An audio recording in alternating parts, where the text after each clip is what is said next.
Amigos que gostam de conversar em tempos interessantes, incertos, implacáveis. Com o futuro suspenso e o passado cada dia mais distante, estamos aqui estacionados na condição humana, na tentativa de fazer uma nova vida funcionar. Cada dia é um passeio na neblina. E os elefantes estão soltos.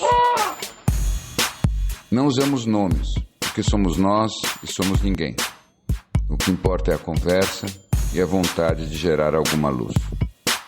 É o seguinte, você disse que queria começar logo com um trecho que mais te pega no filme. Vamos lá.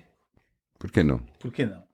Que, aliás, antes da gente começar, tem um disclaimer. Um só. Nós vamos falar do filme Interstellar.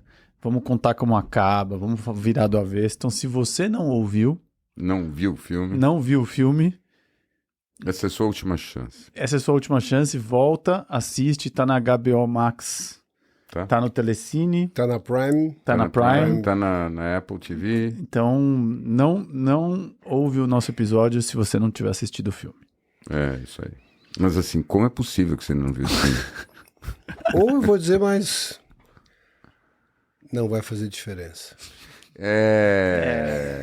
Porque você vai ver mais de uma vez. Você vai ver e não é pelo final vezes, que você vai assistir. Né? Quando você for ver o filme pela primeira vez, você vai ter a sensação que você já viu. Só isso. Então, como a gente vai falar do filme, eu queria já começar com o pé no peito, literalmente, trazendo a discussão do filme que eu acho, talvez, a melhor conversa sobre o amor que eu tenha visto no cinema na minha vida. Talvez.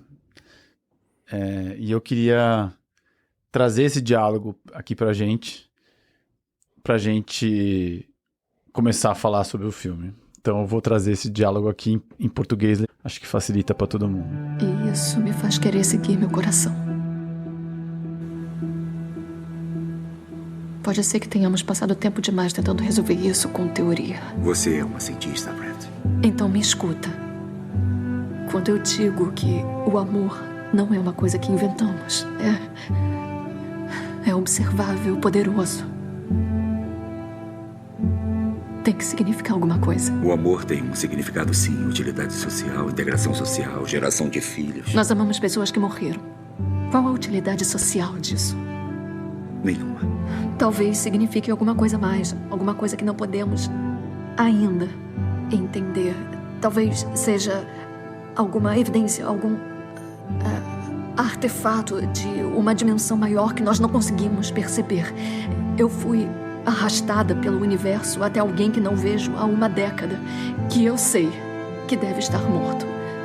O amor é a única coisa que somos capazes de perceber que transcende as dimensões do tempo e do espaço.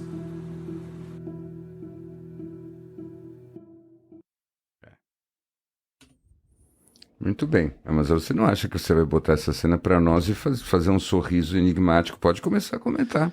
Você escolheu... Nós amamos pessoas que estão mortas.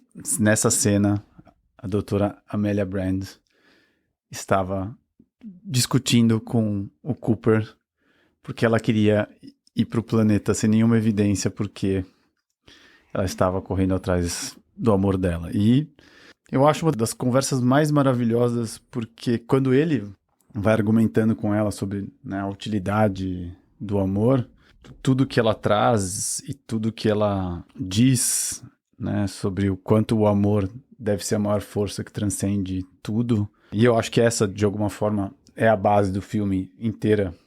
Para mim, eu assim, não consigo nem colocar em palavras o que eu acho, o quanto eu acho essa cena linda, o quanto eu já vi esse filme várias vezes e eu sempre, essa cena para mim é um momento inacreditável. E também o quanto eu acho que ela é uma chave para todas as nossas conversas e tudo que a gente fala aqui também. Do poder transcendental real do amor, né? Do quanto a gente se mobiliza e do quanto a gente faz coisas e do quanto a gente vai para outra galáxia para atrás do amor. E eu pensei que trazer isso dessa forma, acho que era uma belíssima forma da gente começar essa conversa sobre o Interstellar. Eu acho que está sintetizado aí nessa conversa, ou nessa visão, muito, se não quase tudo, daquilo que a gente conversa de várias maneiras. Tanto que esse é um filme que eu acho que é impossível desconstruir. Ele é um filme que nos desconstrói. Ele é maior do que as conversas que a gente consegue ter. Porque ele fala de tudo isso ao mesmo tempo que a discussão real é sobre cosmologia, sobre como a realidade funciona, como o universo funciona, o que é o espaço, o que é o tempo. Então, por exemplo, quando você diz, não, nós amamos pessoas mortas, essa é a única frase que você disse com a qual eu não concordo, porque o que eu entendi é que, no fundo, quando você ama, você está fora do espaço-tempo. E, portanto, não existe essa coisa de morte quando você está dentro do amor. Aliás, todas essas referências do universo físico e todos os limites do universo físico deixam de fazer sentido nessa conexão que a gente chama de amor por, de certa maneira, não ter uma palavra melhor, porque é alguma coisa que a gente não entende. É como se fosse aquilo que está além do evento de horizonte do buraco negro. Então você não acessa o que realmente é isso. Então a gente chama de amor. Então tem um componente que é completamente místico nessa história. Mas todo filme é justamente sobre o quanto a gente pode ter uma força que nos faz ir até o outro extremo do universo e voltar como não só isso fosse possível, mas necessário. Tem uma cena do filme que tem uma frase maravilhosa em que não me lembro agora se é o robô ou se é um outro colega que diz, mas isso é impossível. E ele responde, mas necessário. E ele faz assim mesmo. É bonito isso, né, Gô? Eu acho interessante ver qual é o aspecto que cada um se identifica mais com que passagem do filme, né? E acho que explicações e interpretações sobre o filme tem assim, centenas, né? Mas eu acho que depende de onde você está vindo, tem sempre cada vez que eu assisti, eu tive uma percepção diferente de alguma coisa que me tocou mais. Eu acho que essa cena é uma cena forte, mas para mim não é a cena mais forte. Não é a cena que me pega mais. E eu acho que eu vejo muito o porquê disso, dos lugares acho que da história individual de cada um, né? E eu acho que essa cena ela descreve, talvez, com exceção da gravidade, o amor como a única força que realmente quebra o sistema de espaço-tempo. Mas eu acho que tem tantas outras coisas interessantíssimas aí. Enfim, acho que a gente pode entrar em... Eu não quero interromper a linha do amor, porque eu acho que ela é preponderante no filme. Eu tenho certeza que primeira vez que o Bi vem com anotações. Não, né? tem um fichário. Tem duas coisas que me chamaram a atenção. Fichário com... O fichário do Bi, ou seja, esse momento aqui, ele tem uma antecipação grande. Nós estamos falando de alguma coisa que vem sendo preparada. Eu estou abismado que não começou com um monólogo de 15 minutos. Eu estava aqui até com água e mantimentos para ficar 15 minutos em apneia. E outra coisa que me chama a atenção é a quantidade de pulseiras de amor que estão no braço do Snow. Do Snow, é verdade. O Snow, ele vem, eu não sei mais o que é aquilo. Ele vem num crescendo de pulseiras. Elas estão aqui, basicamente, sempre. Mas hoje foi a primeira vez que elas todas vieram juntas. Que elas se tornaram visíveis. Que você visualizou. Está bem colorido hoje. Está cheio colorido, de... Você está bem colorido. Assim, bem colorido. Mas, então, eu vim com uma camiseta que era uma homenagem ao Bi. Olha só. Muito boa. Tá vendo? Ah, muito bem. Eu não tinha visto, tem um cachimbinho aí. É Interstellar total. Então, mas eu não quero interromper a linha de raciocínio do amor e depois eu entro no que eu achei que era um bom start, um bom começo. Agora, qual é a cena que mais pegou pra vocês do filme? Eu acho que, pra mim, sem dúvida nenhuma, por toda essa correlação de tempo e tem essa cena onde ele depois que eles voltam daquela inserção no planeta que cada hora representa, sei lá, 10 anos. Nossa, que desespero. aquilo. E ele volta para assistir, né, no tempo que ele ficou fora, sei lá, 40 minutos, sim, e passaram, ele sei lá, perdeu 20 anos. 23 anos. E ele assistir a vida dele inteira passando, né, a vida dos filhos passando. É. Sim. E eu acho que para mim a melhor interpretação que eu já vi o McConaughey fazendo foi aquela cena dele assistindo na tela Meu, o que é a aquilo? conversa, enfim, assistir uma vida passando na frente e os filhos deixando ele ir, né? É o momento que os filhos entregam, agora você foi pra gente, né?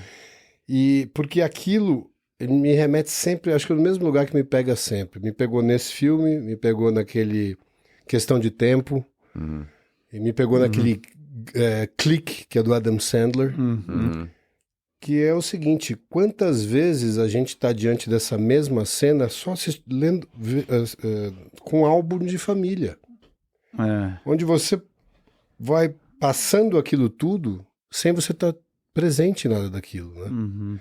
Então aquela cena para mim é um despertar gigantesco de presença, né? Da necessidade da presença, da necessidade de estar... Porque você pode realmente passar 20 anos presente, ou teoricamente, no mesmo lugar que os teus entes queridos, sem estar ali em momento nenhum, né? Eu fiz até uma correlação para você procurar, né, o que tinha de metafísico por trás daquele filme do Adam Sandler, que eu acho que é um filme que um dia a gente tem que falar também, que ele mexe no tempo também, para frente e para trás. Sim.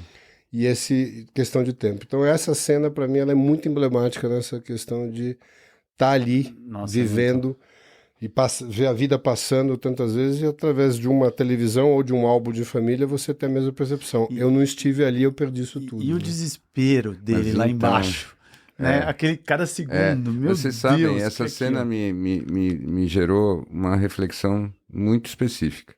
Também me pegou muito, porque, claro, essa cena aí não tem como não ficar impactado, né? A gente chora mesmo, mas o que me pegou ali é entender o quanto que a nossa percepção do tempo, a nossa experiência do tempo, ela é, na verdade, a experiência das nossas perdas, das nossas mortes, dos nossos términos. Então, é na medida em que a gente vai perdendo coisas que são significativas que a gente sente que o tempo passou. Né? E eu acho que isso é um contraponto muito incrível com a própria experiência do amor infinito. Porque a experiência do amor infinito é a experiência da não perda. É como se quando você estivesse nessa conexão, você está numa vibração, numa energia, onde a perda é impossível. Então não é à toa que você sempre associa essa experiência com a eternidade. Então, é justamente na perda e no término, eu acho que o pai perdendo tantos anos e tantas experiências e tantas memórias dos filhos, que ele vai tendo uma experiência do que são 23 anos perdidos. Essa cena eu acho completamente genial, porque ele está lá, né, com a distorção gravitacional, ele está idêntico. Para ele passaram 3 horas. E essas 3 horas, elas só viram 23 anos porque ele perdeu tudo aquilo. Exato. Né? Se ele não tivesse perdido tudo aquilo, nunca teriam se tornado 23 anos. Então isso é uma coisa incrível. O ser humano, o tempo para o ser humano é uma coisa completamente subjetiva.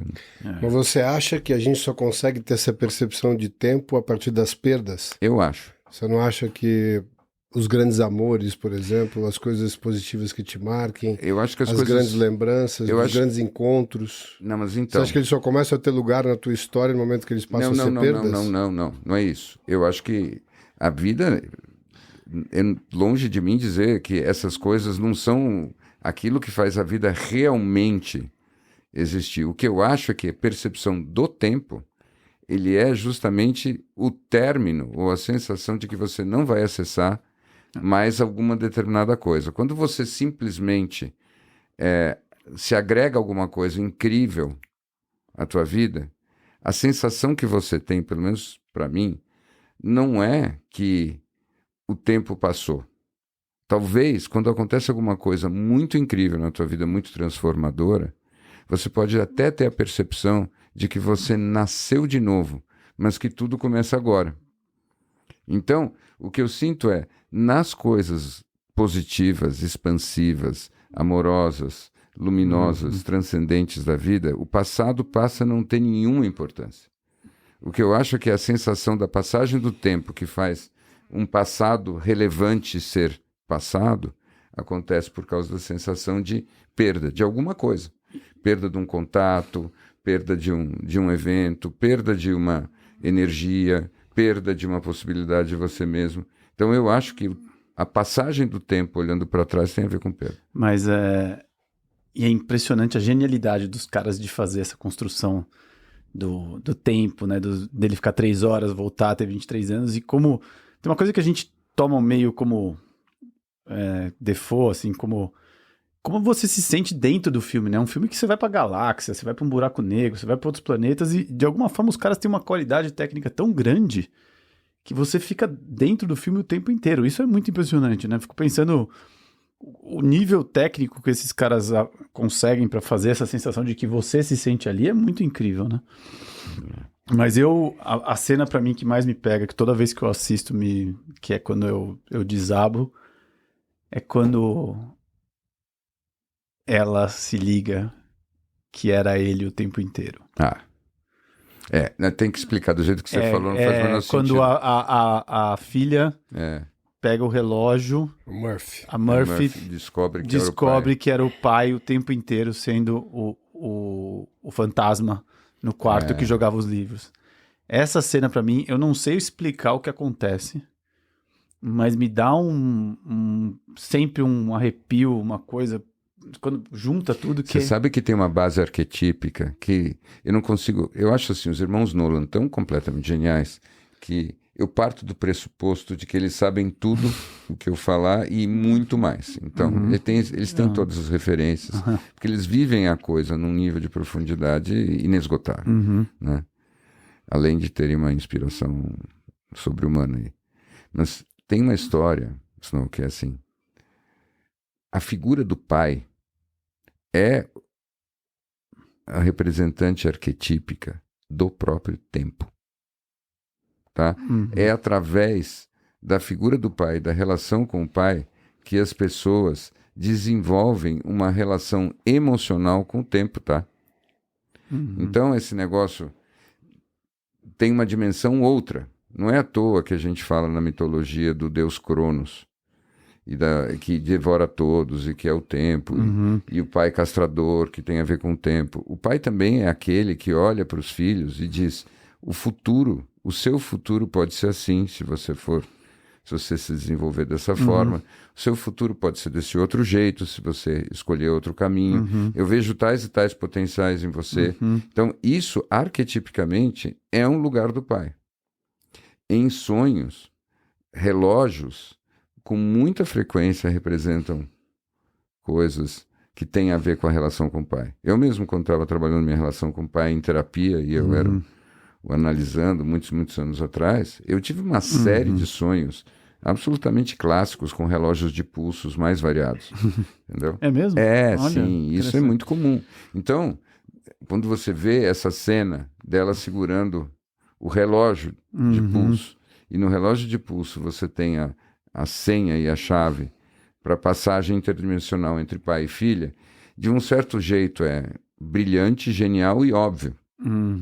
Entende? Tudo isso ao mesmo tempo. O que é um símbolo perfeito. Essa cena, ela... Nossa, eu não consigo ver essa cena e não desabar, assim. Impressionante. Eu acho que tem um mapa de iluminação nesse filme. Você também acha? Vamos lá, vamos esquentar esse negócio. E vem muito do... O que é o desenho, né? O desenho de uma entrega a um desconhecido absoluto. Uma desidentificação com todas as relações, vamos chamar de relações especiais, que você pode ter, a mais forte de um pai e filha. Eu me coloquei muito ali naquele lugar e se você realmente... Para você acreditar que existe um plano que seja um pouco mais bem elaborado do que a sua mente analítica é capaz de construir, requer um nível de confiança no desconhecido que esse filme, para mim, acho que é o epicentro, né, dessa história toda. E começa ali. Você vê que ele não tem uma noção clara do que ele está indo fazer, ele só tem um instinto muito forte, um chamado muito grande, que é um chamado muito parecido com qualquer um que tem um propósito de realmente sair das prisões que construiu o tempo todo e nada mais forte do que uma relação interpessoal dessa magnitude, ainda mais sabendo que, em teoria, os filhos ficam sozinhos porque o avô, né, um avô já tem idade, enfim. Então é uma confiança no desconhecido muito grande. E aquele caminho todo é um caminho de entrega, é um desenho de entrega visceral. O processo todo ali, embora ele seja conduzido por um veio de amor, né? No fundo ele tem uma sensação que ele está fazendo aquilo por um futuro da filha, ou dos filhos, ou do planeta, ou da população inteira e tal. Mas no final das contas é o desenho de uma entrega muito profunda. E ali eu tenho uma outra sensação, talvez diferente dela estar falando com o pai, de ter ali eu tenho uma sensação de que nunca houve um diálogo a não ser dele com ele mesmo.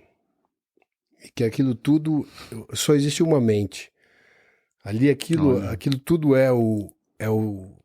talvez o eu superior, né? Brincando de fazer esses caminhos todos para experimentar o que é a viagem de volta para casa, né? Da separação que nunca existiu. Mas assim, a própria filha não existe, é só uma Não, eu acho que, claro, como existe em todos nós, existimos, mas no fim tem, sei lá, uma inteligência maior que experimenta isso tudo através da gente. Nesse momento ali, o caminho que ele faz me parece um caminho de quem nunca acaba voltando para o mesmo lugar de onde ele saiu, ou de onde ele nunca saiu, né? Então, e eu tenho para mim, isso que você trouxe é uma das questões que agora revendo essa última vez, me ficou mais claro, que eu acho que é uma coisa que é um ponto que a gente traz muito aqui nas nossas conversas, e o Bi traz muito, que ele fala que é essa ideia de que nós humanos nascemos para explorar, né? Que ele fala... Nós somos exploradores, pioneiros, e não cuidadores. Caretakers. Exato, nós e não somos... cuidadores. Nós não viemos ao mundo para ficar cuidando. Nós viemos ao mundo para explorar e eu acho que isso é uma conversa muito boa, até de alguma forma controversa, né? Porque aonde ela surge ali, logo depois que a professora da escola fala que o absurdo que a filha dele estava discutindo, que os homens pisaram na lua... E que... Vamos chutar logo esse balde. Depois eu quero voltar para o que o Gol falou, porque obviamente eu concordo com ele completamente, só que não. Tá? Como isso daí é o padrão da nossa encarnação.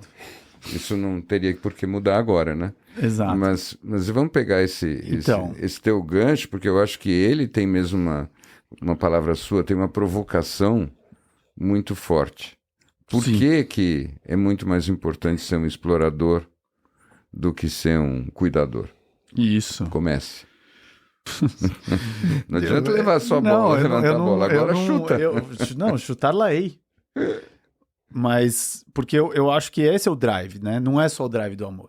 Interessante, aí que eu já penso diferente. Eu acho que justamente a crítica que está aí é você associar demasia o amor ao cuidado. Então, assim, eu acho que o amor... Excelente ponto. Desculpa, posso te falar? Você veio despreparado. Eu vim. Não, você não viu, eu vim despreparado. Você falou um item, o algoritmo das anotações dele já chegou no item, já trouxe pra tela, já tá... Você tá discutindo... sim. Você tá discutindo o cara com notas. Sim, não, eu não tô discutindo. Você foi mambembe. Eu tô só tentando trazer... provocações. Não. É o nosso maestro, a gente vai tocando. A gente vai tocando o nosso acordeão. Ele veio com partitura. Não. Ele veio com aquele negocinho do maestro. Batuta. Vai. Mas eu realmente acho que tem uma conversa muito interessante nesse filme, que é essa... E eu vou te falar, nas outras vezes que eu vi, isso meio que passou desapercebido pra mim. E dessa vez me pegou muito, que essa ideia de que tem o amor da filha, tem o amor... E é isso que você falou, que eu achei um ponto super interessante. Assim, o amor com o cuidado, que a gente confunde. Né? E o quanto que o cuidado pode ser aquilo que restringe o outro, e ao invés de fazer o outro chegar no máximo da expressão do destino dele, coloca ele num lugar frágil. Pensa um instantinho, vamos lá, vamos contextualizar um pouquinho. O pai abandona os dois filhos, mas quem interessa mesmo no caso é a filha. E essa filha, se ela não fosse abandonada, ela no futuro não salvaria a humanidade. Sim. Então ela precisava ser abandonada, ela precisava crescer discutindo internamente com o pai o tempo todo, mas sem a presença do pai. Porque ele era um pai forte, ele era um pai presente, ela admirava o pai demais. E a verdade, e isso é uma coisa dura até de admitir, é que se ela tivesse crescido com o pai do lado, ela seria uma sombra pálida da pessoa que ela se tornou sem o pai. Então, isso é muito pirante. Porque os nossos instintos nos levam sempre para o cuidado. Porque os nossos instintos, e essa é outra chave que está no filme. A única figura nociva ou negativa do filme todo, que aparece lá, que é o Dr. Mann, né? Ele é aquele que é obcecado pelo tema do instinto de sobrevivência. Sim. E o instinto de sobrevivência, para mim, nesse filme, ele, na verdade, representa o lado escuro da coisa. Tá?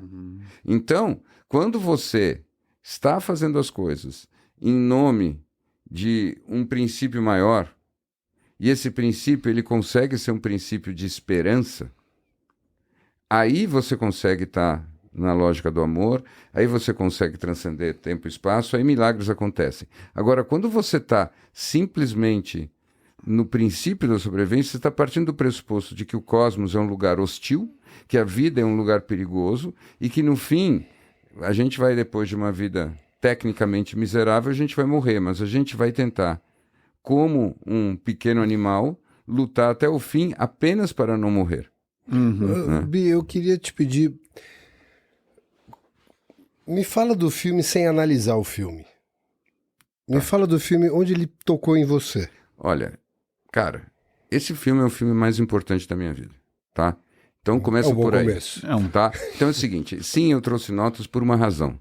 Se a gente saísse dessa conversa e eu não falasse tudo o que eu queria falar, eu não ia dormir. É só por causa disso. Quero falar que você já não está dormindo há uns 30 dias. Vamos lá. Primeiro eu quero te tranquilizar dizendo o seguinte, se precisar a gente fará vários capítulos desse filme até esgotar isso me todas relaxa. as suas necessidades interestelares. Tá bom. Isso já me relaxa. Você vai falar aqui, se precisar em monólogo, sem interrupção, o tempo que precisar. Ah, bom. Jura? Olha, vocês ouviram? Vocês Uau. ouviram? Não é todo dia que aparece esse aí eu já tipo não preciso nem mais das notas. Isso. Você não vai sair daqui insatisfeito hoje. Até porque esse episódio é o seu episódio de aniversário. É verdade. Muito bem, muito bem. Então não acostume.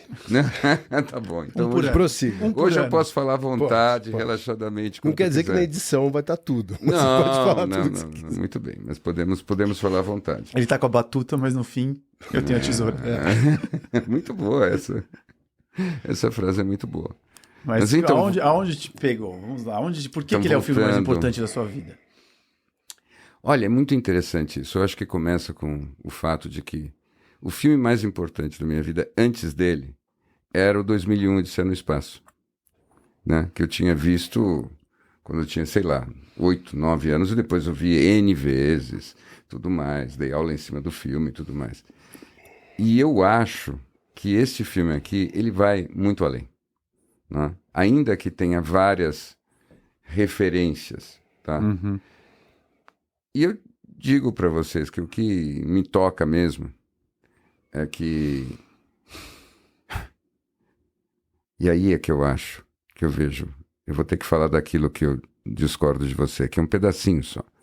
Eu acho que esse filme, sim, é um mapa da iluminação. Mas, para mim, ele é um mapa da iluminação através do máximo da emoção. Tá? Então, todas as possibilidades, todos os riscos, todas as perdas, todas as ameaças estão ali presentes o tempo todo. O filme é um grande drama. É o maior drama épico que você puder imaginar. E que isso seja o caminho da iluminação, sem que em nenhum momento você entre numa atitude de dizer, não, a minha testemunha olha isso do lado de fora, e eu percebo que todos esses aspectos, na verdade, são aspectos do grande véu de Maia, que tudo isso é uma grande ilusão. Porque, imagina o seguinte, vamos recapitular o começo do filme, eu estou falando livremente. Essa era a única outra alternativa? Não. Mas o que eu estou querendo dizer é o seguinte, vamos lá para o começo do filme. A humanidade está correndo risco de extinção em pouco tempo. Poucas gerações a humanidade vai acabar. Tá? Se eu fosse um cara simplesmente, um grande budista ali naquele momento, eu tenho certeza absoluta do que eu ia fazer. Nada. Eu ia meditar, eu ia ficar equânime, eu ia manter meu centramento e de forma alguma eu ia me preocupar com essa história de que a humanidade vai acabar. Talvez seja melhor assim. E eu não estou nem falando por mim. Assim, eu conheço várias pessoas que têm uma influência budista forte, gente que eu admiro muito. Quer ver um exemplo? O Yuval, o Harari. Ele é muito budista. E ele fala com uma atitude assim, quase despreocupada, em todos os podcasts que você quiser ouvir. Não é possível, vamos ser superados. Talvez a gente deixe de existir, talvez até a vida seja melhor sem a espécie humana e tudo mais. E isso é uma atitude muito budista, muito distante de qualquer reação emocional. Para mim, o filme, nas minhas palavras, ele aponta o segredo da iluminação. Mas o segredo da iluminação como eu vejo. Sabe o que é o segredo da iluminação? É assim. Na verdade é simples. Você tem que amar tanto, tanto, tanto, tanto, tanto, tanto, tanto, que você podia morrer.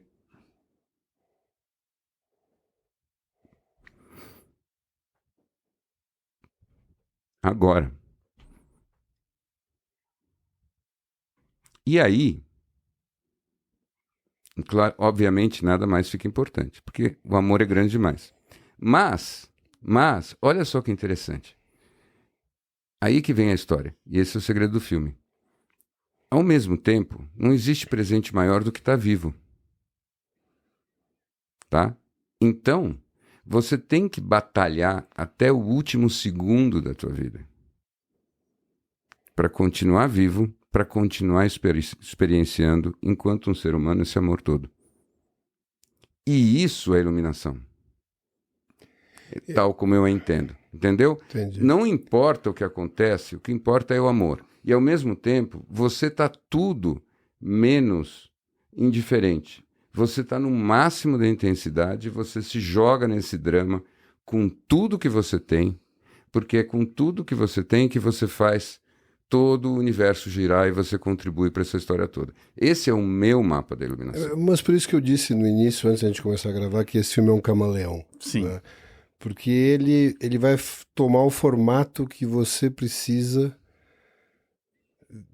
não como interpretação, talvez para ajudar a traduzir o que você está vivendo, né? Sim. Ou tuas buscas, ou o que você está... Não, mas até porque eu acredito muito, depois se você quiser... A gente... Porque a frase que você falou, tá tudo lá. Eu acho que está tudo lá, e mais do que isso, eu acho que tem uma... Quando eu digo da iluminação, mapa da iluminação, porque talvez o meu grande desafio seja a entrega. Sim. Então, e a desidentificação com todos os personagens que existem para justificar uma não entrega, né? Porque o cuidado é um deles. Sim, E exato. o cuidado é uma falácia. Talvez a ideia de você ter... ali tem muita história da paz e conhecimento mostrado de uma maneira muito diferente, porque eu entendo que ele encontra a paz no momento que ele deixa de lado o conhecimento que ele tinha prévio sobre tudo. Exatamente. Muito bem dito. Então ele tem que desconstruir todo esse aspecto analítico dele para ir numa intuição tão profunda que permite que ele realmente encontre o outro lado a outra margem do rio. Né? Exato. Muito bem. Isso é muito verdade que você falou. Assim, não... E isso é uma coisa que me impacta muito. Porque se você para pensar, né, de novo, dá para olhar esse filme como um filme de ficção científica, um filme de ação. Sim. Tá? Não existe, assim, o espaço para conversa cabeça ali é muito curto, porque está tudo acontecendo. Né? Tudo acontecendo e dramas épicos, né? Dramas épicos, completamente. E tá tudo lá. Essa cena, né, assim, eu trouxe esse diálogo do amor, porque é o diálogo mais maravilhoso, mas eles vão lá pro Dr. Man, né? Eles vão pra lá. No fim, ela não convence ele, né? Sim. E o que acontece ali é muito épico, né? Muito. Tem muitas... A tragédia, aquilo que acontece, e essa transformação dele, que vai largando essa mente analítica. E depois, quando ele tem que se fazer as decisões, fazer a entrega dele, né? Pra entrar no... É muito... E quando é que você fica em paz, né? Porque o Gol falou de uma palavra central que a gente fala pouco, né? tem um momento de conquista da paz nessa história. Tem uma hora em que ele está no auge da ação, mas ele já está em paz. Sim. Que já Ele foi. ele não, entre aspas, ilumina quando a história se resolve. É antes.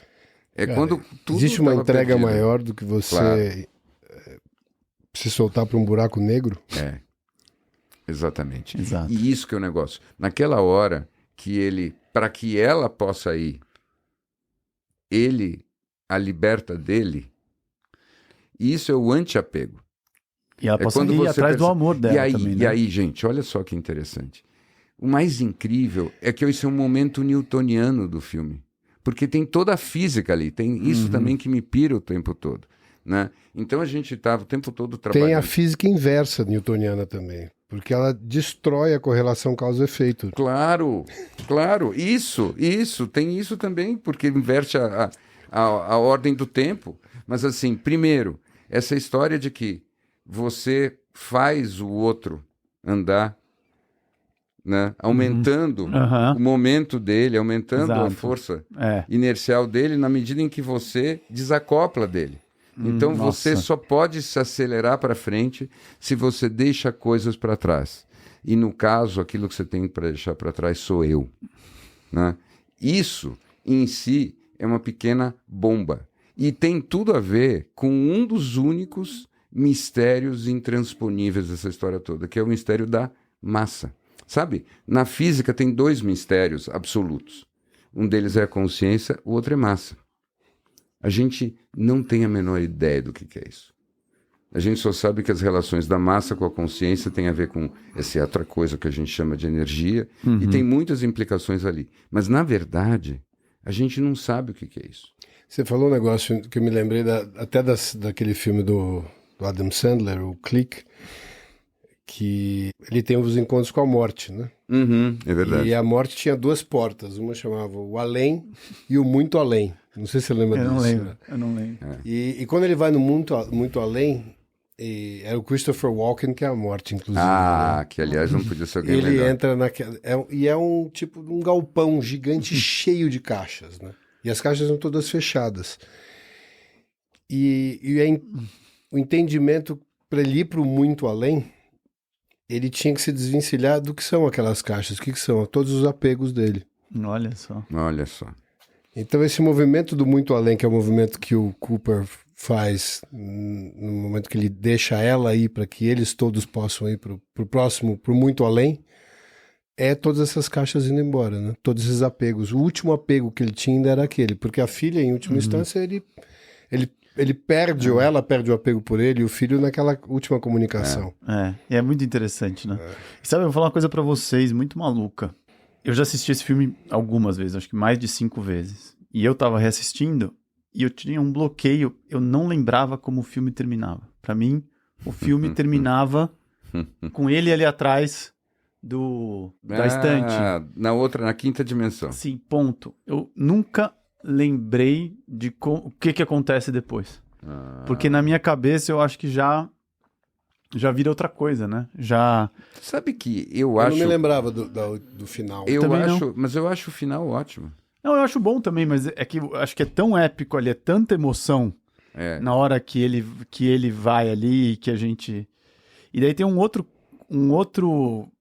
ponto que eu queria trazer aqui, que eu acho muito interessante, que das outras vezes que eu vi, eu nunca tinha percebido, mas talvez porque tenha virado um tema atual, é quem era o grande companheiro dele nessa viagem.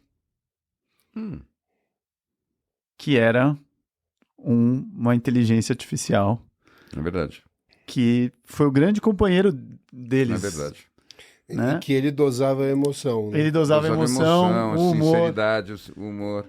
E foi o grande companheiro dele. Né? E assim, é um filme em que, nesse caso, a inteligência artificial não está aí para destruir a humanidade. Pelo contrário, é um grande parceiro, né?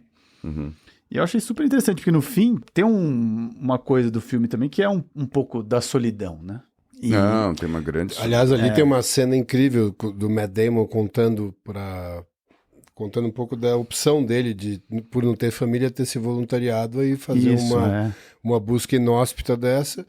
e que ele subestimou a necessidade de contato que o ser humano tinha. Nossa, essa parte é forte. Essa parte é muito forte. É muito forte.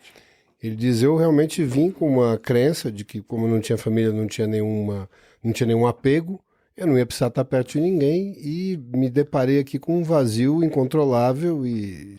Isso, e ele fala, né, nunca, ele tem uma frase que quando ele abre o olho e vê o Cooper, ele fala, nunca queira saber o que não é ver um rosto humano, alguma coisa assim. Mas eu acho que trata muito da solidão, e no fim, quando ele tá tomando aquela cerveja e a única pessoa que tá do lado dele não é uma pessoa, é a inteligência artificial ali, é aquele robô, eu achei muito interessante essa conversa também, né, que daí no fim, quando você vive 124 anos, quem vai estar do seu lado... É interessante isso, porque, para mim, ele faz uma trajetória em que, sinteticamente, ele começa, como todos nós, com os entes queridos, e ele tem que transcender os entes queridos, até que a humanidade toda é que importa. E no fim, e na cena final, o que importa é uma pessoa. Porque numa pessoa você tem a humanidade inteira. Tá? Uhum. Então... O que eu acho que é muito completo nesse filme é que ele joga direito com os paradoxos. Então, se você está ligado na humanidade inteira, então a humanidade inteira está em qualquer um. Se você pode morrer, na verdade, ao mesmo tempo que você pode morrer a qualquer momento por causa da intensidade do que você vive, você, de outro lado, tem que lutar pela vida o tempo todo. Então, esses paradoxos são jogados ali, na condição humana, de uma forma muito completa. Uhum. Eu acho que o mais comum quando as histórias são contadas é que as histórias optem por um dos lados dos nossos paradoxos e aí a gente fica sempre sentindo que tem uma ideologia. Esse filme, para mim, é exatamente igual a uma obra do Bach. Né? Quando você vê uma grande composição do compositor Bach, você vê todas as possibilidades de um tema sendo explorados sequencialmente, às vezes simultaneamente, e quando a história acaba, você tem a sensação que não foi muito uma mente humana que fez aquilo, quase que uma mente divina, porque todas as possibilidades simultâneas foram exploradas ali. Eu tenho essa mesma sensação com esse filme. E quando tem uma obra de arte que é assim, ela tem um componente até um pouco profético, eu acho. Eu acho que é como se ela acelerasse, em parte, a consciência futura da humanidade. Então, às vezes até por alguns anos, de uma forma meio misteriosa. Então, vamos falar de alguns contextos, outros, que eu acho que enriquece essa história. Não sei se vocês sabem, bom, tem esse novo telescópio, né? O James Webb, que substitui o Hubble. Não sei se vocês estão acompanhando isso, mas tem muitas coisas que o novo telescópio está mostrando que sugerem, que o espaço-tempo não é nada daquilo que a gente andou dizendo que era. Quer dizer, nós não, estou dizendo os caras que falam de espaço-tempo, quem somos nós. E depois que o Big Bang provavelmente não existiu, ou não existiu desse jeito. Tá?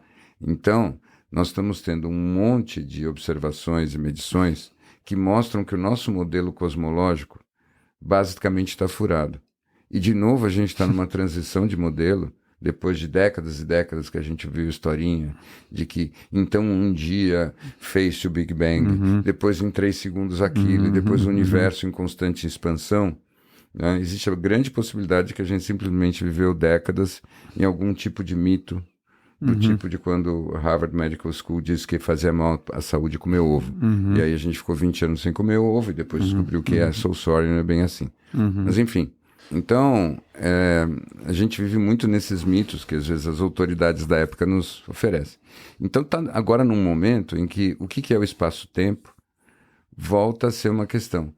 E das várias novas teorias que estão começando a se montar para competir, a que eu mais gosto é uma que diz que, na verdade, tudo isso, o próprio espaço e, portanto, o tempo que vem junto, são resultado de uma interação das próprias partículas. Ou seja, é como se a mecânica quântica é que gerasse o espaço-tempo. É uma coisa bem complicada, mas o interessante é que, e esse exemplo não é meu e nem é do filme, e é dos caras que falam isso, é que 2 pessoas que se amam no espaço-tempo estariam mais próximas independente daquilo que a gente chama de distância física.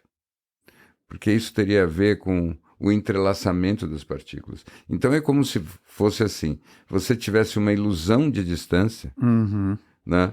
Mas, na verdade, as pessoas que estão conectadas, ou as coisas que estão conectadas Elas nessa estão vibração, elas não são Você está tão falando conectadas. de particle entanglement? Exatamente. Ou Estou falando de... nós tudo é do mesmo pó de estrela? Não, isso sim, mas o que eu acho, assim, elaborando Mas isso de um deixa eu te jeito fazer mais... uma pergunta em cima claro. dessa tese. Eu acho que a questão da linearidade do tempo é o que a gente está trazendo aqui como um tema.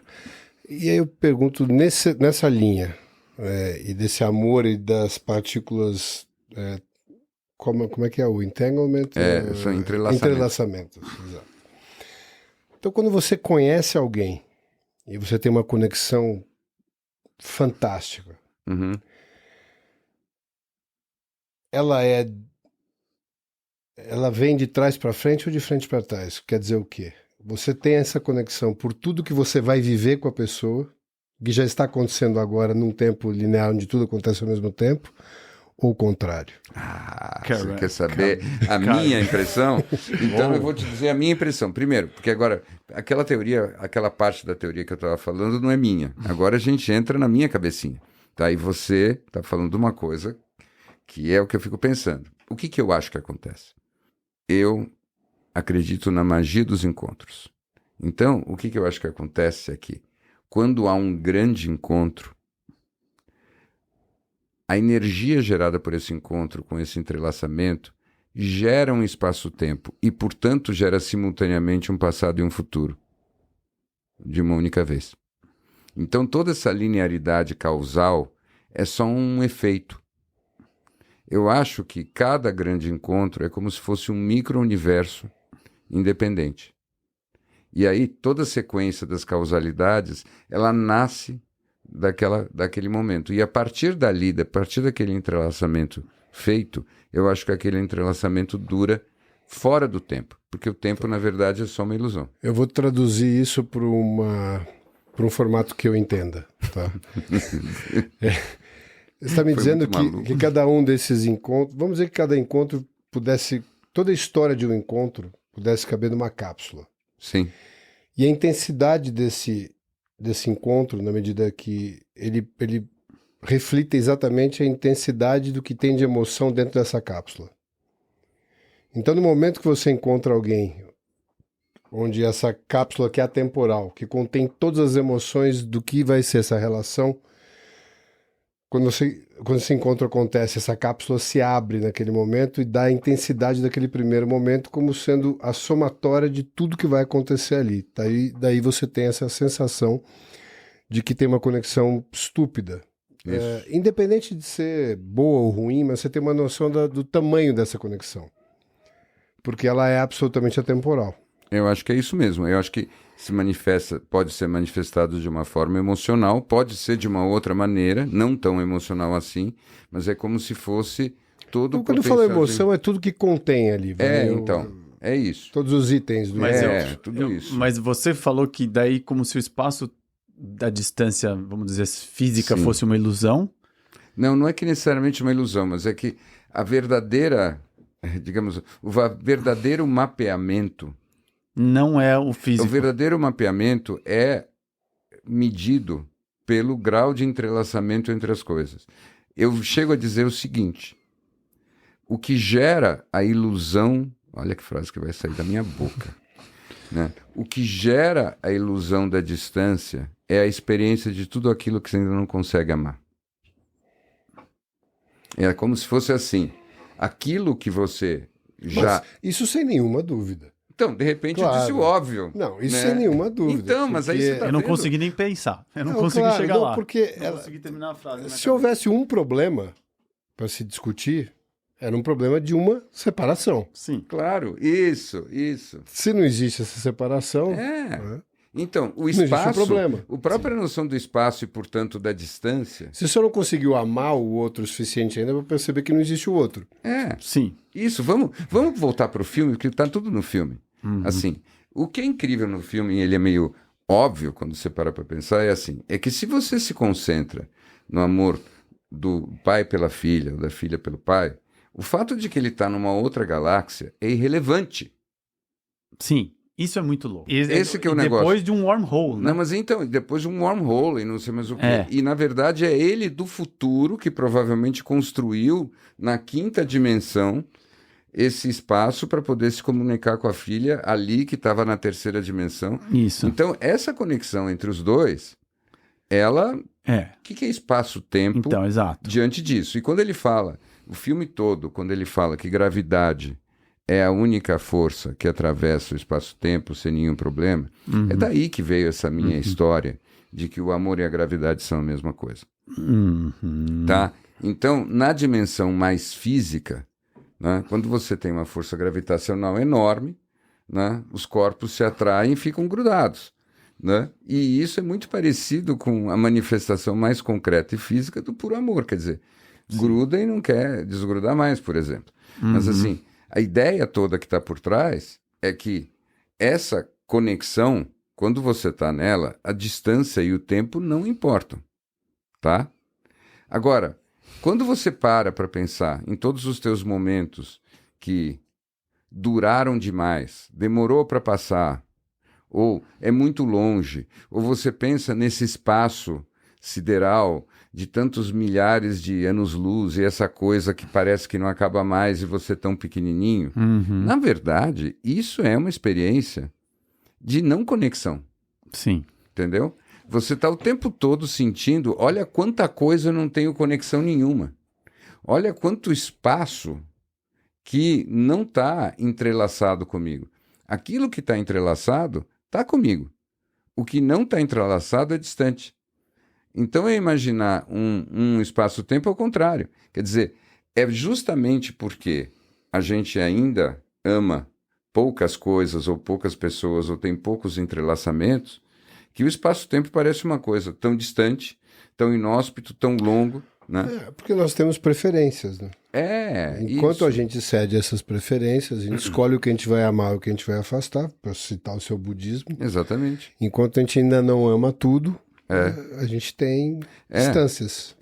A única coisa que, veja bem, nada contra o budismo, mas o que eu acho é que, para mim, o caminho é você expandir as suas preferências, não é negá-las.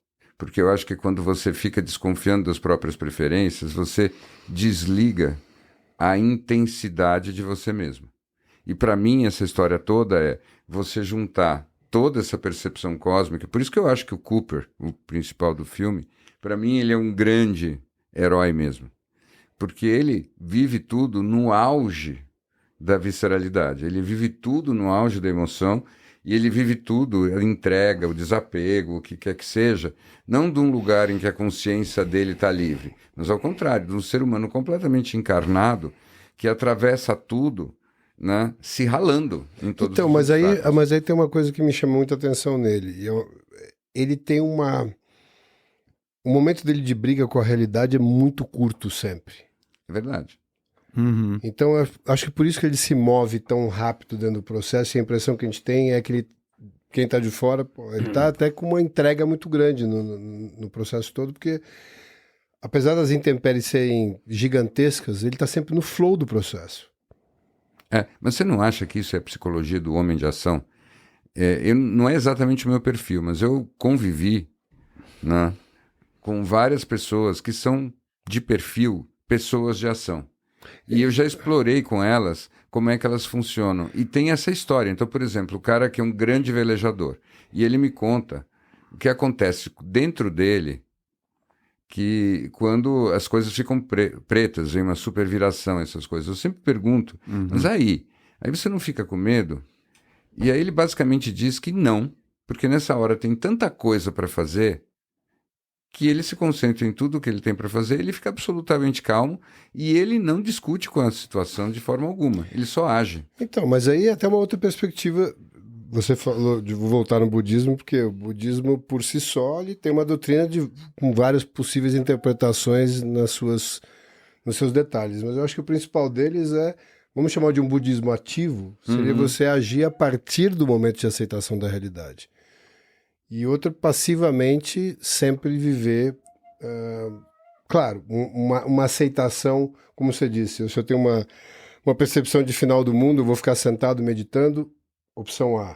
Opção B, tá, eu aceitei que existe um movimento, uma entropia, né, e o mundo está aí indo para um final, mas eu tenho um papel talvez nesse processo, não sei se é para salvar ou não, mas é no flow disso, né, a partir do momento que eu estou aceitando que isso vai acontecer. Claro. E são duas perspectivas completamente diferentes dentro de uma mesma doutrina. Sem dúvida, e na verdade cabe. Assim, só quero deixar aqui, claro, deixa eu fazer um mini disclaimer. Assim, não sou antibudista. Exatamente, pelo amor de Deus, eu acho a maior contribuição que se possa imaginar. O que realmente me dá nos nervos é a aplicação popular dos insights do budismo. Tá? Eu acho que essa aplicação popular, que esse Mac-budismo, na verdade, presta um desserviço. Como você chamou? Mac-budismo. Mac-budismo. Baseado no... Você pode comprar um combo com fritas exatamente. E ayahuasca junto. Eu acho que o Mac-budismo me incomoda muito, porque ele é o último bastião de proteção dos fracos. Sinceramente, eu não vou usar outro termo. Eu acho que é o seguinte, quando você não tem coragem de fazer todos os confrontos que você precisa fazer, né? Pode ser muito tentador você ler um budismo meio de segunda mão, com pouca profundidade nos verdadeiros ensinamentos do Buda e tudo mais. E, na verdade, o que acontece é que você, na verdade, está se prestando um desserviço, porque você precisa, na verdade, juntar força para fazer os confrontos de vida que você tem que fazer. Né? Eu vou ter que me abster nesse momento para não começar uma discussão sem fim com o Bia aqui. E a gente tem que voltar pro filme. Para voltar pro filme. Até porque eu acho que ele não chegou nem na página 2 ainda das notas. Mas a gente pode pegar um gancho e eu te faço uma pergunta. Você não acha que a coragem é um item indispensável do processo de evolução humana? No indivíduo? Eu não sei se a coragem, como você está colocando aqui, me parece ser muito mais uma energia de movimento do que qualquer outra coisa. É como se a evolução precisasse de um combustível e esse combustível precisasse de desafios e para se vencer esses desafios precisasse de coragem. Essa a tua... Não? Mais ou menos. Elabora um pouco sobre isso. Eu vou elaborar então exatamente o que eu penso. Senão fica uma palavra solta. Tá, então tá bom. Eu vou localizar, porque palavra é uma palavra sexy, mas sozinha ela não quer dizer nada. Para mim, o que eu quero dizer com coragem é o seguinte.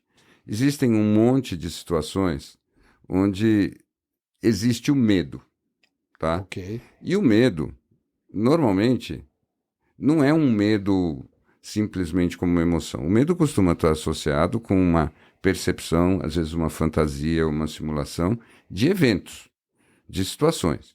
Então, o medo costuma estar associado com coisas concretas, uma circunstância, uma coisa assim, etc, etc. Muito bem. O que é coragem para mim?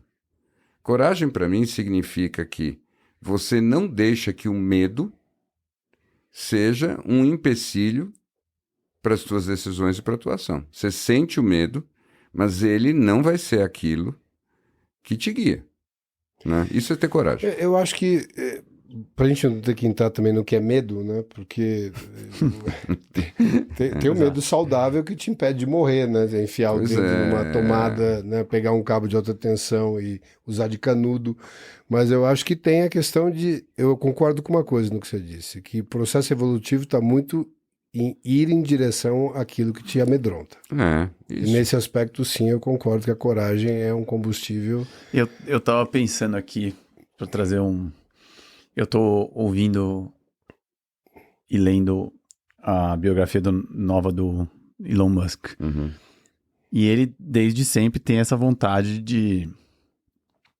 Ele, né, depois que vendeu o PayPal, até muito antes, ele fala que ele tem como propósito de vida colonizar Marte. É verdade.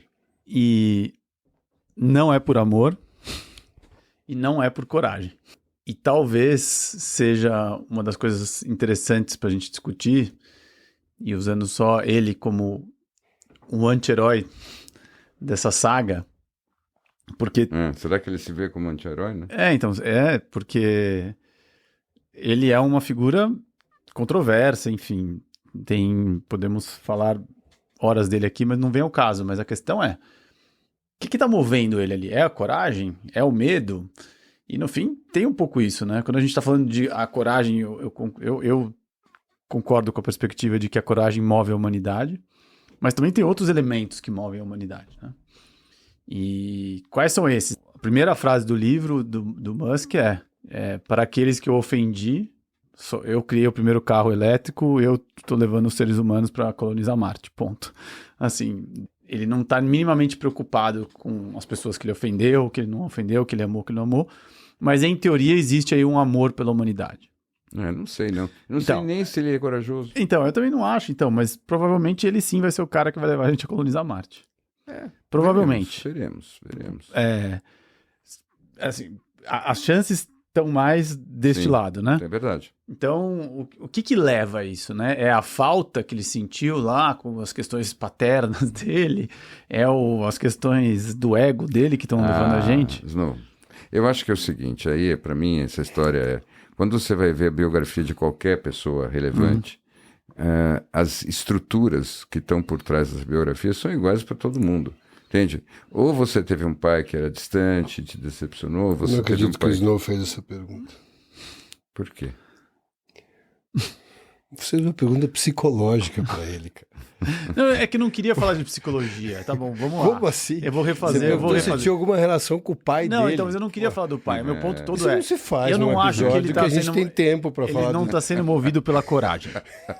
Eu não acho que quer dizer, talvez ele até seja corajoso. Bom, Enfim, blá, blá, blá. Eu não acho que é a coragem, eu acho que tem o ego, eu acho que tem também concordo. o pertencimento e o status de bater no peito e falar eu salvei a humanidade. Esse é o meu ponto. Tudo bem, mas vamos pensar, voltando aqui ao nosso tema, que eu acho que é correlato com esse. Eu fico pensando se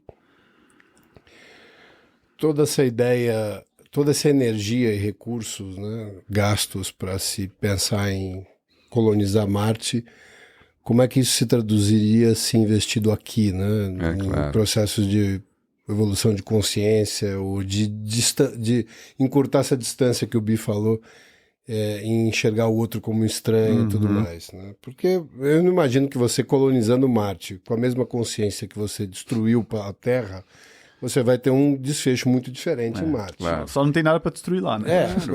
Tem menos coisas, mas acho que é mais fácil destruir uns aos outros por conta disso. Mas você sabe, aí é o que eu acho que você acabou fazendo no teu comentário, você deu um ensejo de apontar por que a coragem é um conceito que ficou com tão má reputação. Porque ficou associado com coisas que não tem nada a ver com a coragem. Na verdade, você não define coragem, ou você não mede coragem por aquilo que uma pessoa faz. Para mim, claramente, a coragem é aquilo que você tem para lidar com os medos que você tem. Então, para começo de conversa, uma pessoa estúpida, ela não precisa ser corajosa. Se ela for estúpida demais para ter medo, ela não vai ter coragem. Não precisa. Segundo, uma pessoa completamente louca, ela pode estar além do bem e do mal, inclusive em termos de medo, e, portanto, também não vai ter coragem. Entendi. Então, não é aquilo que você faz que define coragem. Para mim, coragem é um princípio de autossuperação e que você coloca em ação por alguma razão misteriosa dentro de você, que é uma confiança aumentada na versão do futuro de você mesmo. É quase como se você está lá semi-paralisado e aí a tua versão da quinta dimensão, aquele teu eu do futuro, te estende a mão e você segura. E aí você mergulha no teu buraco negro do medo e você sai do outro lado. Ou é o gosto de um percentual, nem que seja uma fração ínfima, da sensação que é esse eu do futuro, que já viveu aquilo tudo, que transpôs o que está entre você e esse... Porque toda evolução, se existe evolução, porque a gente também pode argumentar que é tudo uma ilusão, porque se o tempo é uma ilusão, que história é essa de evolução? Isso não é muito claro. Então, realmente, essa pergunta, ainda bem que ele não fica me fazendo toda hora, porque transcende a minha capacidade de inteligência. Né? Eu não sei computar isso, não tenho a resposta. Não cheguei lá nesse ponto da brincadeira ainda. Né? Meu Dungeons and Dragons não chegou lá, mas de qualquer maneira, uma coisa é certa. A força íntima, interna, que leva à evolução, é você poder experimentar aquilo que é um potencial como mais importante do que aquela realidade que você está vivendo. Então você transforma o potencial em verdade. Eu não acho que você consegue fazer isso através de um pensamento analítico. Não é. É uma fé. Eu acho que mais do que isso, eu acho que é uma fração de uma experiência direta que você imagina que expandindo aquilo te dá uma sensação de uma plenitude diferente. A fé, para mim, está no expandir aquilo. Você tem que ter a semente da experiência da conexão, e aí depois você tem a fé que você vale a pena expandir aquilo, e quando você faz isso, você transcende aquela tua versão atual, e você muda de dimensão, e você vira uma nova versão de você. Que é a única, se a gente fosse falar de uma quebra de padrão real, que você não caia em outro padrão que você talvez só tenha menos consciência a respeito, seja um vício, seja outra coisa, só acontece por esse mesmo caminho. Então você tende a trocar uma coisa por outra porque você não examinou. No mental você pode dizer, bom, eu sei que o cigarro não faz bem para mim, deixa eu trocar isso aqui por um Iron Man, não, sei lá. Mas se as tuas motivações, se os teus vazios anteriores que deram origem à série foram os mesmos, você só está orbitando entre lugares diferentes. Se você tem uma experiência direta, e a partir daquela semente você constrói essa quebra, ela é mais definitiva. Então, e eu acho que é por isso que a gente... Nós... Encerramos? Se você quiser. Nossa, vocês concordando assim fácil. Eu só fiz a mão concordando assim. Agora, é por isso que nós somos exploradores também, né? Que é o tempo inteiro a gente lidando com essa possibilidade do futuro e dessa expansão, né? Porque no fim, quando a gente fala de inovação, de disrupção, nada mais é do que a gente dando esse passo para o desconhecido e a gente aumentando a fronteira com a realidade. Isso que é o problema do cuidador. Sim, o cuidador não faz isso. Não, porque o cuidador olha para o futuro com todas as possibilidades de ameaças horríveis. Então ele olha para o futuro com a lente do medo, ao invés de olhar para o futuro com a lente do potencial. É uma doença do futuro você ser um cuidador crônico. E aquelas pessoas que são vítimas estruturais, identitárias, essas então, elas têm uma doença mais grave, porque nem futuro elas têm. Porque o futuro é uma versão qualitativa de si. Sim. E se você se deixa definir por uma fantasia de passado, você nunca vai ter um futuro. Mas, nossa, eu acho que essa conversa do cuidador, ela é muito dos nossos tempos, e ela é, assim, porque a gente... Ela é muito dessa geração. Ela é muito dessa geração. Sim. E da nossa, né? Assim, tem uma parte nossa que foi feito para cuidar e para ser o salvador. E não é o salvador heróico, tem esse lugar do cuidado, deixa que eu cuido para você, deixa que eu resolvo. E que é um lugar... Ele é menos épico e muito mais, como eu posso dizer, burocrático. Pois é, mas então... você percebe, quando a gente começa a falar disso, como o peito começa a fechar, como o teu coração começa a contrair. É claro que essa energia é errada. É o capitão do Titanic. É, exatamente. Eu vou ser o último a descer e eu vou afundar com o navio. Por isso que fecha o coração. Fecha o coração. Isso. Fecha o coração. Agora, e aí o espaço fica gelado, infinito e inóspito. Né? Eu fico pensando no que seria o encontro de Christopher Nolan com Isaac Asimov. Nossa! Porque se você leu ou assistiu, né? Acho que leu, né? Fundação. Eu não li, mas eu terminei de assistir agora. Não, mas eu acho que eu preciso ler. Tem que ler um dia. Porque eu acho que tudo isso que está ali no filme, o Isaac Asimov há 100 anos atrás, quase, já em detalhes. Esses caras, né? O Isaac Asimov, a quantidade de vezes que eu ouço esses caras todos falarem do Hitchhikers na Galáxia. Então. Como é que é o nome do Guia dos Mochileiros da Galáxia. Você gosta desse livro? Eu nunca li, mas o que eu vejo, todo mundo que fez alguma coisa no mundo citando... Inclusive diz o autor do livro que você está lendo agora, né? Sim, que esse foi um dos livros que ele achava que o Elon Musk tinha lido e tinha se afeiçoado em demasia por ele. Sim, exato, mas vários caras citam. E eu fico pensando quanto esses caras que fizeram a ficção científica tiveram uma base, talvez uma centelha do futuro para propor para uma turma... Então, o que eu acho é que você está tocando num ponto absolutamente central e simples, tá? Por que esses caras da ficção científica? Porque o tema da ficção científica é um só. As pessoas tendem a achar que é ciência. Não, o tema da ficção científica é futuro. Sim. Tá? Então, você parte do pressuposto que o futuro vai trazer coisas interessantes que a gente mal pode imaginar. Esse é o pressuposto. E aí você investe num futuro que você quiser, na distância que você quiser. Uhum. E a ciência, de certa maneira, é o pretexto para você poder Sim. descrever e explorar esse futuro com todas as implicações que ele tem. E a mais interessante de todas as implicações, que obviamente nos interessa, e de certa maneira faz com que até o nosso podcast seja de alguma forma, alguma coisa que humildemente tenta entrar nessa tradição, é que quando mudam muito as circunstâncias, e é isso que a gente sempre imagina no futuro, a natureza humana continua a mesma? Ou ela se transforma também? Existe uma natureza humana para além das circunstâncias? Ou as circunstâncias criam a natureza humana todas as vezes? Essas são questões que estão sempre presentes em toda a história da ficção científica, em toda a ficção científica de primeira qualidade, né? Tem isso. Me veio agora na cabeça a Associação Livre, tá? Tem um dos contos do Isaac Asimov, na verdade uma pequena novela, que é um dos mais premiados de todos. Se chama Nightfall, seria Anoitecer. Você já leu? Foi uma indicação sua para mim, inclusive. Ah, é? Nossa. Eu não sei se foi sua ou do... Eu não me lembro de ter falado isso com você. Do Larry Shine. Então, de qualquer Larry maneira... Shine é um obcecado por Asimov. Por Asimov, né? Então, é a história de uma sociedade que vive num lugar em que tinha 2 estrelas e, portanto, não existia noite.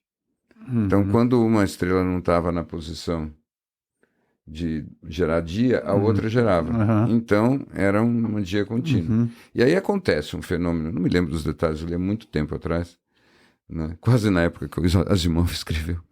E aí, uma das estrelas morre. E essa sociedade experimenta a noite. E quando vem a noite pela primeira vez, todos enlouquecem. Essa história é muito fascinante, né? É uma sociedade que acaba em loucura pela presença da noite, que eles não conseguiam experimentar como alguma coisa normal, interessante. Então, esse tipo de coisa é ficção científica no seu melhor, né? Agora, se a gente volta pro Christopher Nolan, que é um cara que está falando disso o tempo todo, o que será que esse filme, o Interestelar, diz sobre o futuro da humanidade? Uma das coisas que ele parece implicar o tempo todo é que no futuro da humanidade a gente vai conseguir resolver essa história do espaço-tempo e a gente vai conseguir passear entre as dimensões, né? Agora, tem uma coisa que aparece no filme que é muito louca, a gente não parou muito para comentar, que é assim: na 5ª dimensão, não existe uma conexão entre os instantes da 3ª dimensão como a gente está acostumado aqui. Tudo na 5ª dimensão está presente simultaneamente, mas sem conexão. Então não é uma coisa linear. É um campo de possibilidades. Não é linear. O que eu acho que é Isso a especulação, de pensar. essa especulação legal dessa história? Isso, para mim, é uma boa explicação de por que as grandes conexões, intuições, inspirações que a gente tem com os outros planos da realidade, como quiser chamar, se são entidades, são versões de você e tudo mais, elas têm esse pequeno limitador técnico, que é o seguinte: você capta alguma coisa, mas você não sabe dizer, né, o que vai acontecer, quando, como. Então é aquela coisa. Tinha um filme antigo do Vittorio De Sica que dizia assim: uma voz aparecia e dizia: o fim do mundo terá lugar quinta-feira às 18 horas. Muito bem, era toda uma comédia italiana clássica, mas onde que eu quero chegar? Algum vidente que diga uma coisa dessa vira as costas e sai andando. Porque todas as informações que possam vir de uma outra dimensão, elas não vêm inseridas na linearidade do nosso tempo. Então pode ser alguma coisa que já aconteceu, alguma coisa que poderia acontecer, ou alguma coisa que vai acontecer em algum dia, não se sabe quando. Então, essa transição entre as dimensões, ela... E eu acho que aí, para mim, é onde fica mais complexo de entender essa parte em que ele tá ali em todos os momentos, né? E até... Porque daí tem essa conversa dele junto com o Tars, né? Que ele fala, né? Somos nós mesmos num futuro, e eles fizeram essa disposição aqui para você, então tem uma... Que eu acho que é isso, né? Eu acho que, respondendo a sua pergunta, o Christopher Nolan acredita que em algum momento mesmo seremos nós já brincando com a quinta dimensão, e talvez a gente nem esteja mais na matéria, né? Quer dizer, não estaremos né, nessa possibilidade. É só... Tanto que depois, de alguma forma, eles devolvem ele pra matéria, né? Então, eu acho essa parte, pra mim, é onde começa a me dar um bug na minha capacidade de compreensão. Falando nesses bugs, Go, me diz uma coisa. O que você acha que você aprendeu com esse filme?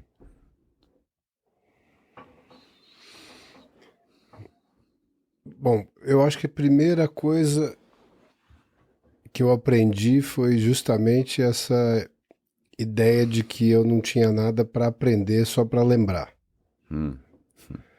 E o que eu te falei, acho que dos pontos que mais me chamam a atenção e que mais me tocaram ali é muito essa questão de sair da mente analítica, né, e de alguma forma conseguir achar aquele ponto de entrega, mas não de uma entrega absolutamente abstrata.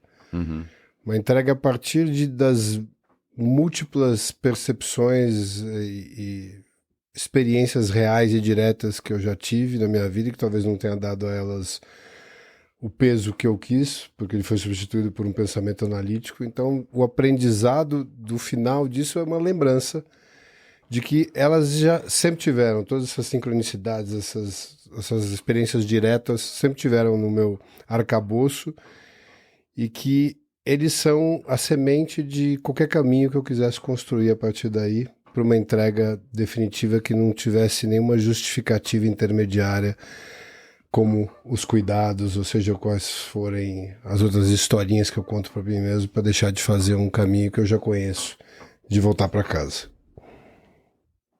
Bom. E você? Eu acho o seguinte.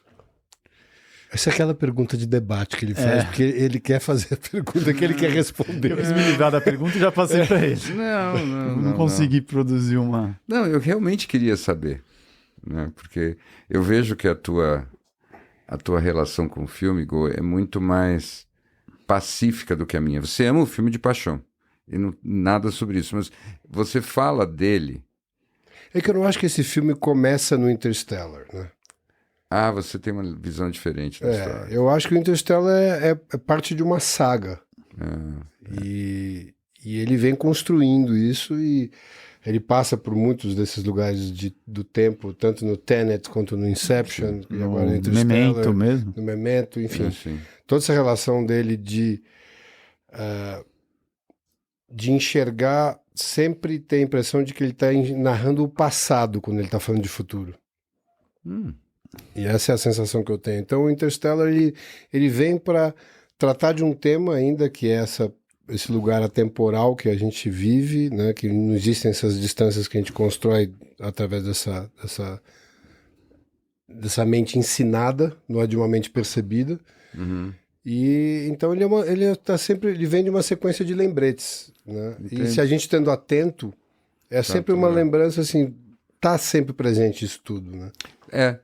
Eu entendo, mas é que quando eu penso nisso, eu acho que você tem... Você achou que é muito pacífica? Assim, para mim a coisa é muito mais... visceral e dramática. E talvez seja com o fato de que o Interestelar, mas mesmo pegando o que você falou, talvez o que caracteriza ele é que não é um filme sobre o espaço, é sobre o amor mesmo. Né? E, assim, do jeito que o Tenet não é de forma alguma, Memento muito menos. Então, assim, essa história de que o amor é o caminho mais curto entre dois pontos, né? É uma maneira muito singela de falar sobre isso, mesmo em termos de espaço-tempo, galáxias, estrelas, supernovas, né? Buracos negros e tudo mais. Imaginar que o amor é o caminho mais curto, isso daí, dentro de um filme de ficção científica, um filme do Christopher Nolan, eu acho que é uma coisa diferente. Eu acho que tem um momento diferente ali, um momento em que ele explora que amor é esse. Se é um amor apego, se é um amor pela humanidade, o que quer que seja, se o amor é gravidade, mas é um amor, né? E é explicitamente falado e até colocado naquela cena inicial que você... inicial para o nosso podcast, né? Que você está trazendo, de colocar isso. Mas se eu tivesse que dizer o que me ensinou esse filme, o mais curioso é que a experiência mais de aprendizagem tem a ver com aquele componente absolutamente central do filme que a gente não falou até agora, né? E que, curiosamente, não é produzido pelo Nolan. Mas ao escolher aquilo... A trilha? Não, não vamos nem começar com a trilha, porque eu acho que a trilha em separado equivale ao filme. Sim.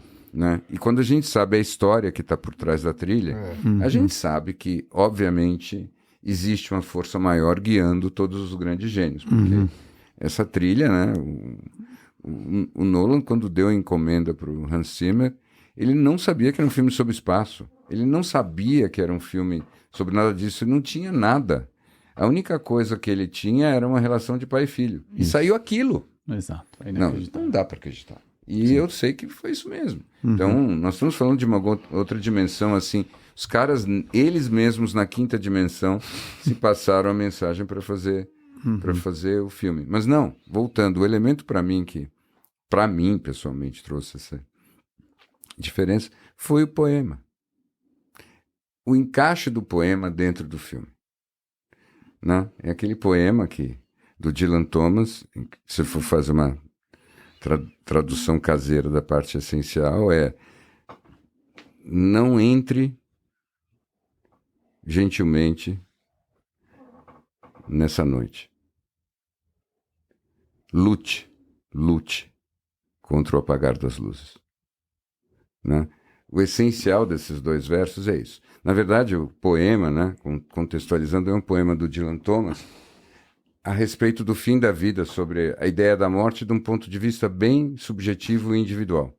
E o poema inteiro, ele fala basicamente o seguinte, que as pessoas que são inteligentes, mas não trouxeram à tona tudo aquela inteligência, aquela inspiração, aquela ideia que poderia fazer diferente, elas não estão satisfeitas na hora de ir embora.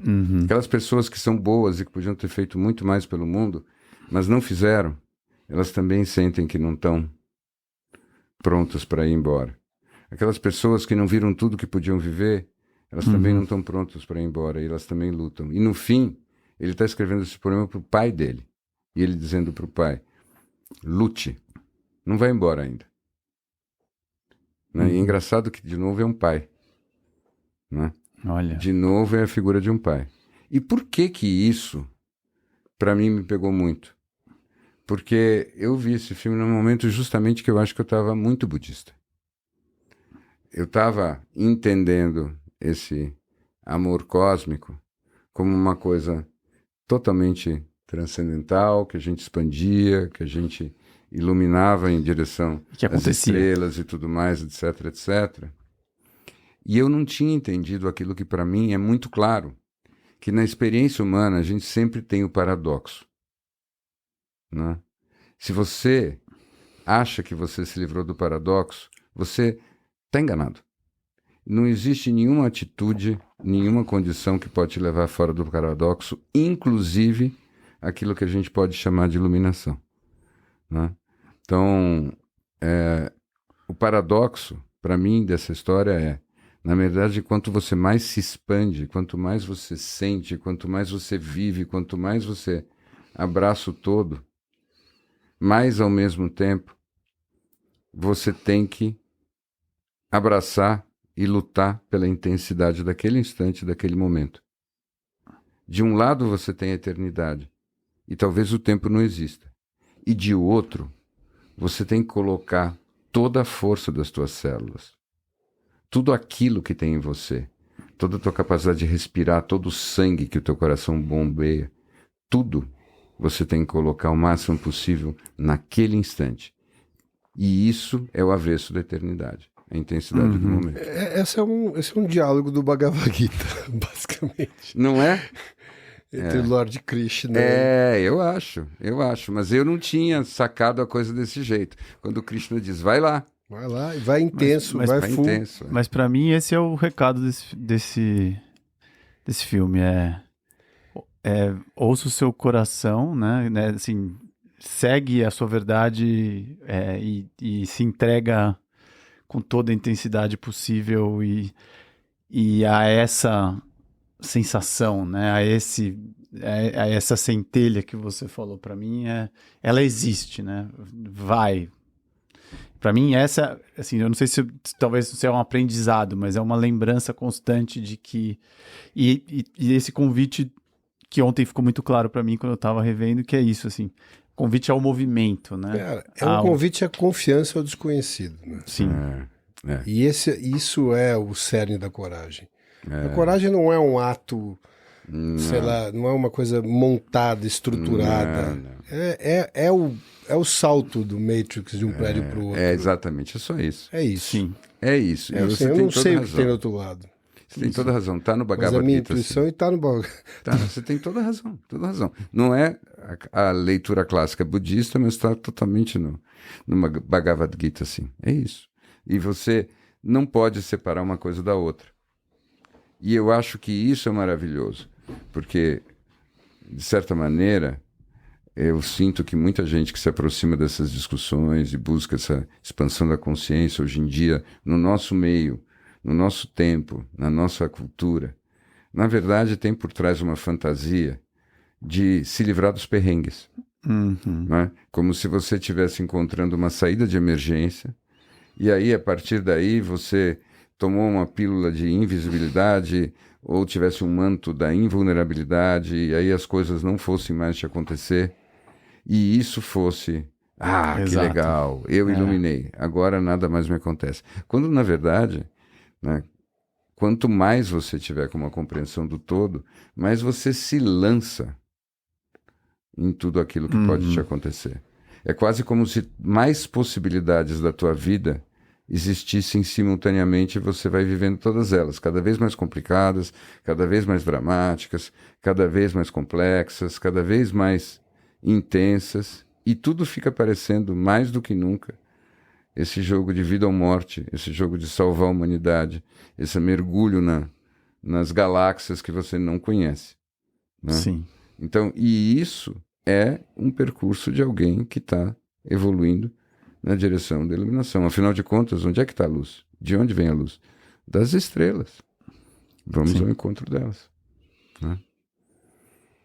Né? Mas olha, eu não aceito um kabam que não seja citando o poema. Né? Eu acho que a gente tem que acabar, se tiver que ter kabam, é recitar o Acho que a poema. gente tem dois Eu tenho 2 poemas, então. Né? Então, vamos recitar poemas. Então, vamos recitar poemas. Acho que o primeiro é o do Dylan Thomas e o segundo é do Larry Go. Tá bom. É só um inglês, mas você tem que dizer em inglês, não a tradução. Tem que chegar e dizer: Do not go gentle into that good night. Rage.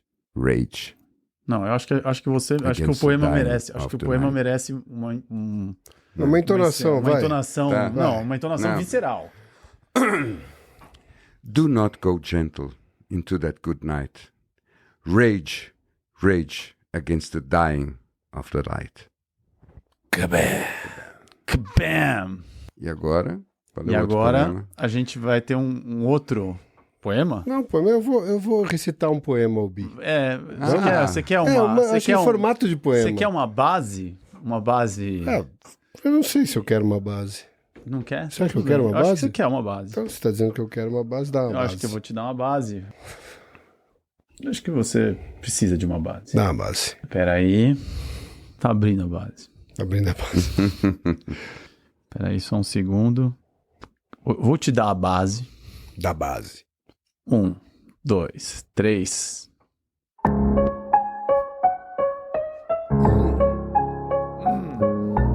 Anabolic beats.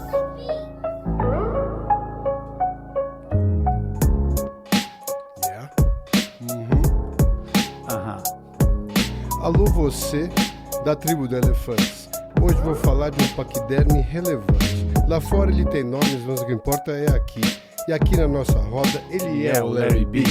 Larry B filosofa, proclama, explica, inspira, acolhe, emociona e agita.